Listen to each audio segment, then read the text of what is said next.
जनतेचा आवाज महाराष्ट्र पंचा माध्यमातून।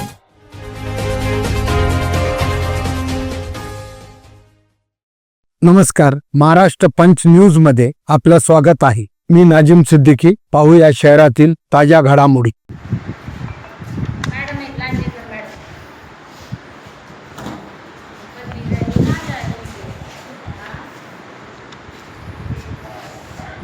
तुम्हाला तर आधीच सस्पेंड करणार आहे।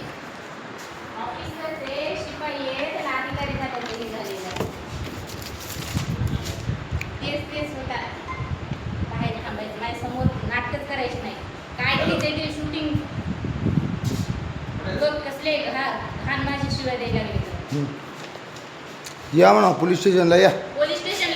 अरे जा ना तू, नोकरी केली नाही त्या दिवशी ॲब्सेंट होती ते दाखवली व्हिडिओ सांगाली बघू।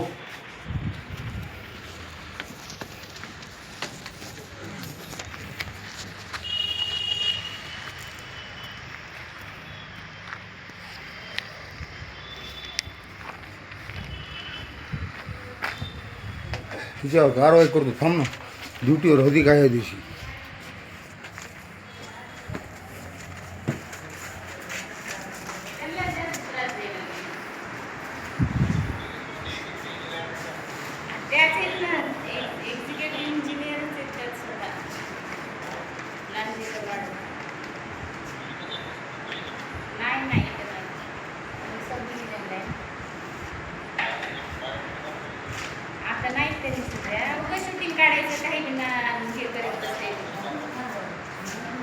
बोलायला काही गणितच्या भाषेत बोलते ना, बाकीच्या गोष्टीला मी नाही किंवा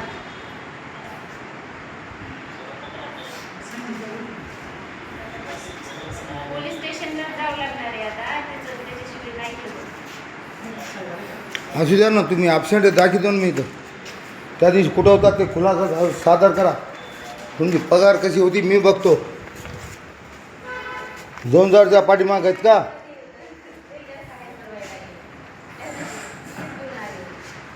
कोण मेडिकल करा, मेडिकल चला माझं मेडिकल द्या। तुम्ही बोलायचं नाही, मी तुम्हाला भांडलो नाही, बोललो नाही, तुमचं नाव देखील घेतलं नाही। मारून दाखवा, मारून दाखवा। ही शूटिंगमध्ये आलात, आज अगदी सुंदर, शुभेच्छा तुम्हाला। नक्की साली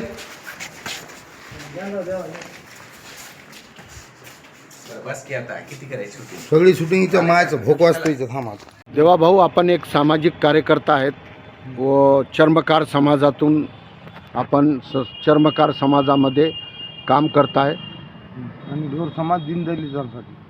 आपलं पूर्ण नाव सांगा सर। देवीदास कोंडीबा महामुने, जायकवाडी पाटबंधारे विभाग क्रमांक 2 अंतर्गत, उपविभाग क्रमांक 10 अंतर्गत, परभणी अंतर्गत, झापा शाखा क्रमांक 25 परभणी येथे मी कालवा चौकीदार या पदावर असून माझी 15 दिवसाखाली मी रजा, अर्जित रजा नियमाप्रमाणे दिली असता ती रजा सबडिव्हिजनला उपविभाग क्रमांक 10 येथे गेली, परंतु तिथं कुठलेही कारकून उपस्थित नव्हते व डेप्युटी ऑफिसर म्हणजे उपविभागीय अभियंता हे देखील उपस्थित नव्हते।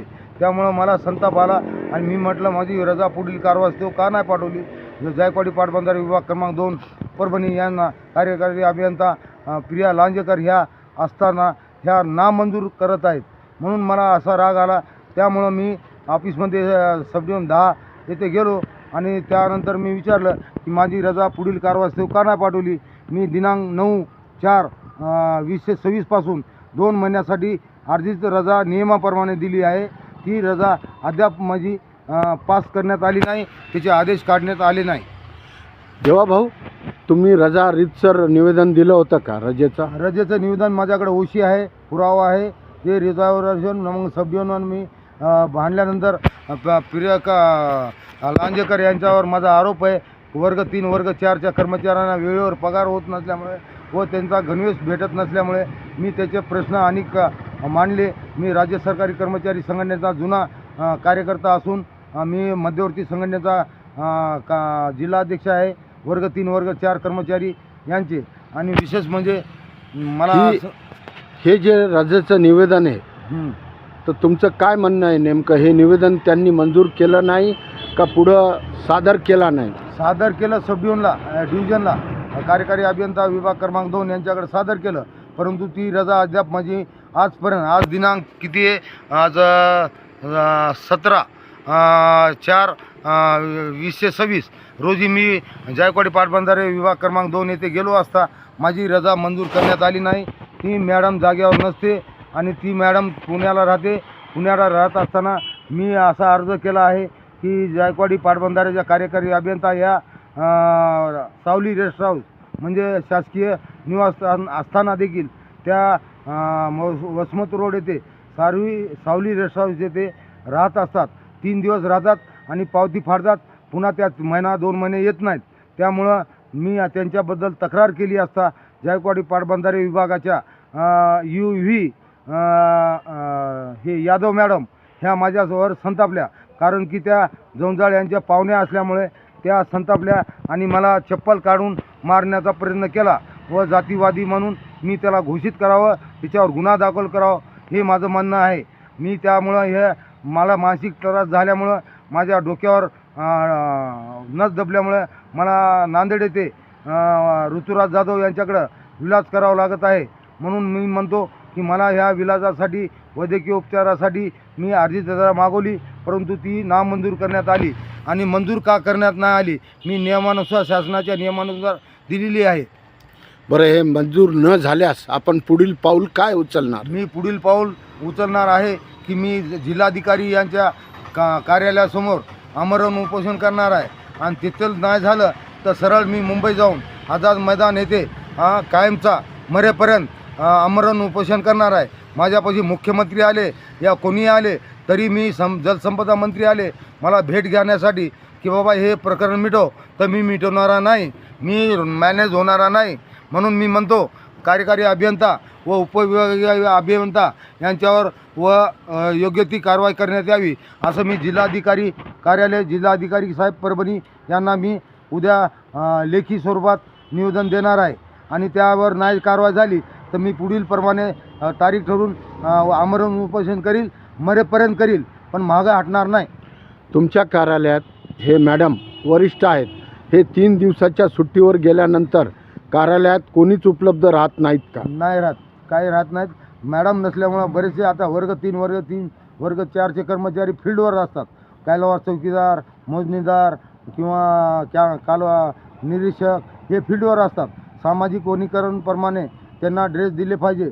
किंवा माझी मागणी अशी आहे की त्यांना जे शेतीवर पाणी सुटल्यानंतर शेतात जात असताना शेतकरी त्यांना सिंबॉल नसल्यामुळे की कर्मचारी आहेत का नाही त्यामुळे त्याला मारपीट होत असते. आणि नंतर पाहिलं तर त्यांना येणारा जाणारा देखील त्यांना मारत असतात. कारण फील्डवर असताना पाणी चालू असताना रात्रंदिवस आम्हाला साईडवर राहावं लागते, फील्डवर राहावं लागते. त्यामुळं माझी मागणी आहे वर्ग 3 वर्ग 4च्या मागण्या ज्या मंजूर केलेल्या आहेत त्या कराव्या. आणि तसेच प्रिया लांजेकर या कार्यकारी अभियंता असून देखील सदरील जायकवाडी पाटबंधारे विभाग क्रमांक 2 परभणी येथे कार्यालयामध्ये झेंडावंदनला येत नसतात. आणि तसंच पालकमंत्री ह्या झेंडावंदनला असतात तर त्या इंदिरा गांधी स्टेडियम किंवा जिल्हाधिकारी कार्यालय किंवा स्वातंत्र्य सैनिकांना अभिवादन करण्यासाठी राजगोपालचारी उद्यान वसमत रोड परभणी येथे देखील त्या अनुपस्थित असतात. म्हणून त्यांना झेंडावंदन न करण्यासाठी व न करणार असल्यामुळं त्यांना देशद्रोही म्हणून जाहीर करावं ही मी मागणी प्रथम कलेक्टर साहेब, माजी महाराष्ट्राचे मुख्यमंत्री लाडके फडणवीस साहेब यांच्याकडे मागणी केली. तसेच जलसंपदा मंत्री